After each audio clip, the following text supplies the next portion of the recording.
ஒரு நிமிடம். இப்போது உங்கள் கண்களை மூடிக்கொள்ளுங்கள். 1971 ஆண்டு நவம்பர் மாதம் மழை பெய்து கொண்டிருக்கும் ஒரு மாலை. நீங்கள் ஒரு விமானத்தில் அமர்ந்திருக்கிறீர்கள். உங்கள் அருகில் சாதாரணமாக ஒரு மனிதர் அமர்ந்திருக்கிறார்.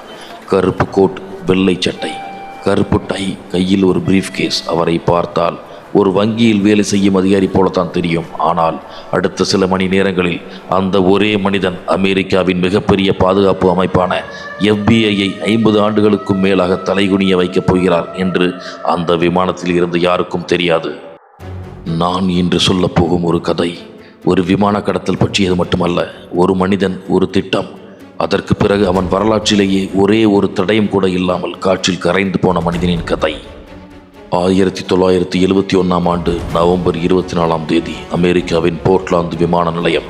மக்கள் வழக்கம் போல் வரிசையில் நிற்கிறார்கள். அப்போது சுமார் 40 முதல் 45 வயது இருக்கும் ஒரு அமைதியான மனிதன் கவுண்டருக்கு நடந்து வருகிறான்.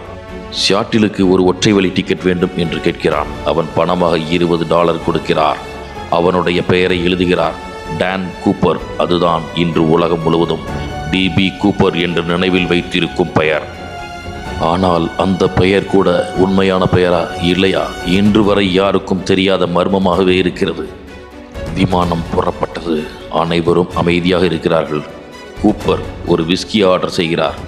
ஒரு சாதாரண பயணி போலத்தான் இருக்கிறார். அதன் பிறகு அவர் ஒரு சிறிய காகிதத்தை விமான பணிப்பெண்ணிடம் கொடுக்கிறார்.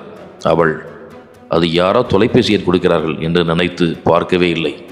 அப்போது கூப்பர் மெதுவாக, மேடம், அந்த காகிதத்தை படியுங்கள், என்னிடம் குண்டு இருக்கிறது என்று சொல்கிறார். அவள் நடுங்கியபடி காகிதத்தை திறந்தாள். என்னிடம் ஒரு குண்டு இருக்கிறது. எனக்கு $2 லட்சம் வேண்டும். 4 பாராசூட் வேண்டும். விமானம் தரையிறங்கும் போது என் கோரிக்கை நிறைவேற்றப்பட வேண்டும் என்று கூறுகிறார் கூப்பர். இங்கேதான் நமது சந்தேகங்கள் எழுகிறது. ஏன் 4 பாராசூட்? ஒரு பாராசூட் போதாதா? இல்லை, கூப்பர் மிகவும் புத்திசாலி. ஒரே ஒரு பாராசூட் கேட்டிருந்தால் கோளாறான பாராசூட் கொடுத்திருப்பார்கள். ஆனால் 4 கேட்டதால் இவன் ஒருவரை பணைய கைதியாக அழைத்துச் செல்லலாம் என்று அதிகாரிகள் நினைத்தார்கள். அதனால் நல்ல பாராசூட்டுகளை தான் கொடுத்தார்கள். விமானம் சியாட்டிலில் தரையிறங்கியது. $2 லட்சம் பாராசூட்டுகள் அனைத்தும் கொடுக்கப்பட்டது. பயணிகள் விடுவிக்கப்பட்டார்கள். ஆனால் கூப்பர் இன்னும் முடிக்கவில்லை. விமானம் மீண்டும் புறப்பட வேண்டும். மெக்சிகோ நோக்கி செல்ல வேண்டும் என்று உத்தரவிட்டார். விமானம் பறந்து கொண்டிருக்கிறது. வெளியே மழை, கடுமையான காற்று, இருள். 10,000 அடி உயரத்தில் கூப்பர் பணத்தை உடலில் கட்டி கொண்டார். பாராசூட்டை அணிந்தார். பின்னர் விமானத்தின் பின்புற கதவை திறந்தார். ஒரே ஒரு நிமிடம். அதற்கு பிறகு அவர் இருட்டுக்குள் காற்றோடு காற்றாக மறைந்தார்.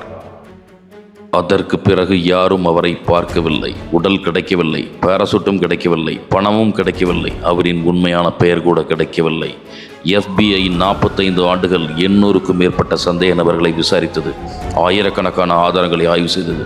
ஆனால் கூப்பர் காற்றாகவே இருக்கிறார் இன்று வரை. இந்த வழக்கில் 3 சாத்தியங்கள் மட்டுமே இருக்கின்றன.